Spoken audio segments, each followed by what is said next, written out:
राजनीति में वैसे तो मैं सक्रिय शुरू से हूँ। मेरा प्रोफेशनल जीवन शुरू हुआ 1985 में और मैं शुरू से ही सोशल वर्क किया करता था।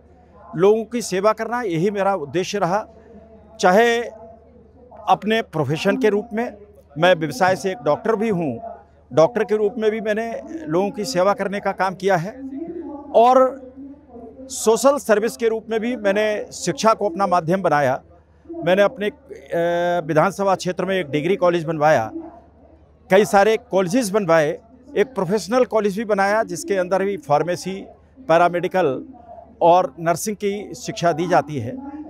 इस तरह से बहुत सारे सोशल काम करते हुए सेवा अपने मस्तिष्क में हमेशा रहती है और सेवा करने के लिए ही राजनीतिक क्षेत्र में आया। 2002 में पहला चुनाव लड़ा था, 2007 में दूसरा चुनाव लड़ा, इसके बाद बीच में चुनाव नहीं लड़ा।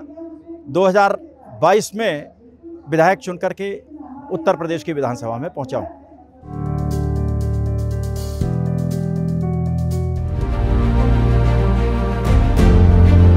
देश के लिए तमिलनाडु का कोई एक एमएलए और महाराष्ट्र का एमएलए बीजेपी के, कांग्रेस के हो सकते हैं। डेवलपमेंट पॉलिटिक्स के लिए अगर कोई अच्छी एक कल्पना किसी कॉन्स्टिट्यूंसी में बनती है तो वो कल्पना दूसरे कॉन्स्टिट्यूंसी में उसका लाभ कैसे बाकी लोगों को मिले, इसके बारे में भी एमएलएस के दरमियान इस तरीके से डायलॉग होने की ज़रूरत है।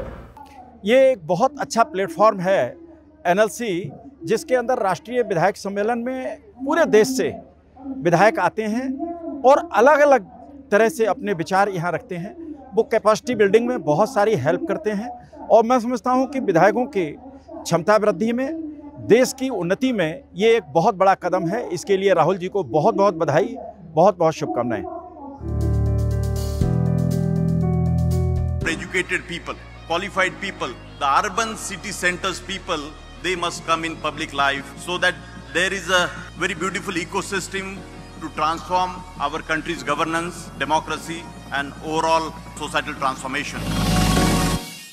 क्योंकि हमारे युवाओं को ये पहले से पता होना चाहिए कि राजनीतिक क्षेत्र में किस तरह से काम किया जाना चाहिए और राजनीतिक क्षेत्र का वास्तव में मतलब क्या है, भारतीय लोकतंत्र को हम कैसे मजबूत कर सकते हैं, भारत की उन्नति में हम कैसे सहयोगी हो सकते हैं, कि कोई भी काम डरकर कभी ना करें, जो भी काम है निडर होकर के करें, अपने प्रोफेशन को भी पूरा समय दें, राजनीतिक क्षेत्र को भी समय दें और निडर होकर के ईमानदारी के साथ में अगर काम करेंगे तो उन्हें समस्या नहीं आएगी। सभी युवाओं के लिए एक बार फिर से यही संदेश है कि निडर होकर के इस क्षेत्र में आएँ। और जैसा कि माननीय नरेंद्र मोदी जी का विजन है कि 2047 तक हम इस देश को एक विकसित राष्ट्र बनाएं, दुनिया का सिरमौर बनाएं, फिर से इस देश को विश्वगुरु के रूप में स्थापित करें, इसके लिए निश्चित रूप से ये जो राहुल जी का विजन है ये सराहनीय है और निश्चित रूप से इस तरह के स्कूल्स और भी डेवलप किए जाने चाहिए। विधायक होने के नाते हम लोग के अपने हाथ में कुछ नहीं होता है, हमें दूसरों से काम कराना होता है, लेकिन अपने क्षेत्र की समस्याओं को ढूंढ करके और उनके समाधान को किस तरह से हम सहयोग कर सकते हैं, लोगों का कैसे सहयोग कर सकते हैं, इसके लिए हम प्रयास करते हैं। हमारे क्षेत्र में आवश्यकताएं क्या हैं और उनको हम कैसे पूरा कर सकते हैं, इसके लिए प्रयास करना ही हमारा काम है।